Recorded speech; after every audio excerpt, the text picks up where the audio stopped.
We all experience being emotionally drained now and then, but sometimes we can't exactly pinpoint why we're feeling so emotionally drained. Here to spell out the signs that it's your relationship and not some other part of your life that's causing you to feel emotionally drained is clinical psychologist Dr. Ramani. Welcome back to MedCircle. Thank you. Well, let's get into some of these signs here because I understand this. I have been in moments where I go, I am drained and I don't really know why. I'm just drained, period. So how can we begin to pinpoint it? And especially how can we rule out that it's not our relationship? Yeah, it's a great question because I think that sometimes people will sort of go for the low-hanging fruit, which is things like work or I'm not getting enough sleep, right? They won't, especially people who might be sort of in a bit of denial or about their relationship or justifying or don't want to look that square in the face, right? So I think that one of the ways to really think about this is, how do you feel when you think about spending time with this person? So it's really about willing to do the deep dive and saying, okay, I'm exhausted. And I'll often say to people, lay it all out, write it out on a piece of paper, and say, what is exhausting me? Okay, I'm getting enough sleep. Work's actually going okay. Really break it down. One of the challenges is if there's other plausible sources of exhaustion in someone's life. The best example I can give is somebody has a new baby and they're in a toxic relationship, right? It's very easy to say, okay, I am up half the night. Of course I'm tired because of that. But there's tired and there's tired. There's physically tired and there's emotionally sapped. In some ways it's to sort of understand the difference, and a person will say, even after a few good nights of sleep, I'm still not, I'm not feeling like myself. So I think part of it is to know the different kinds of tired you can feel.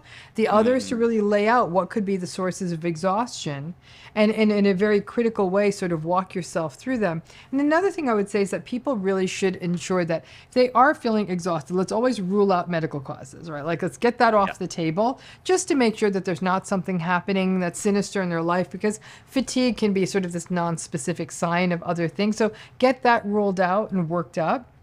Rule out other issues like depression. But assuming all that stuff is ruled out, it's understand what else is going on in your life and that could be contributing to the sense of emotional depletion or exhaustion.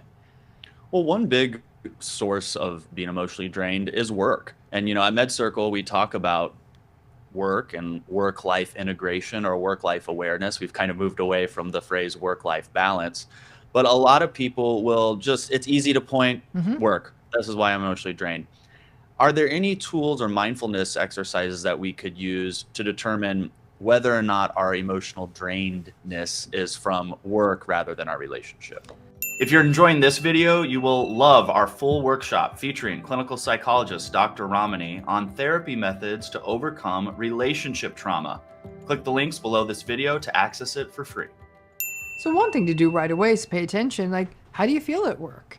Are you enjoying work? Do you look forward to going to work, in any way? Or do you sort of like feel like, okay, I'm okay, stay a little longer?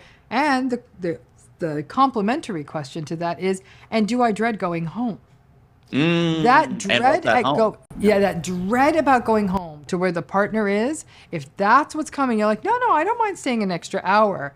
Pay attention to that, because all of a sudden this job you're willing to stay at for another hour to maybe avoid going home, or you feel this sort of sense of dread as you drive home.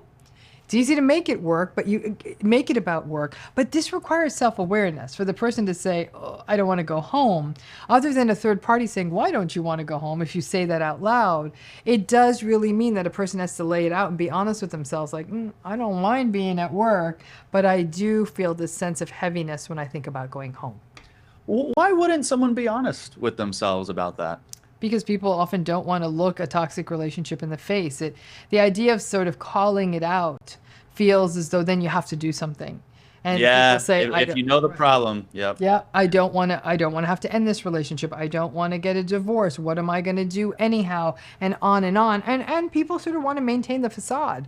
People want to think, no, I've got a good marriage. I have a happy family. Everything's great. Everything's great. And so it's easy to make it about the work, right? Oh, it's just my job.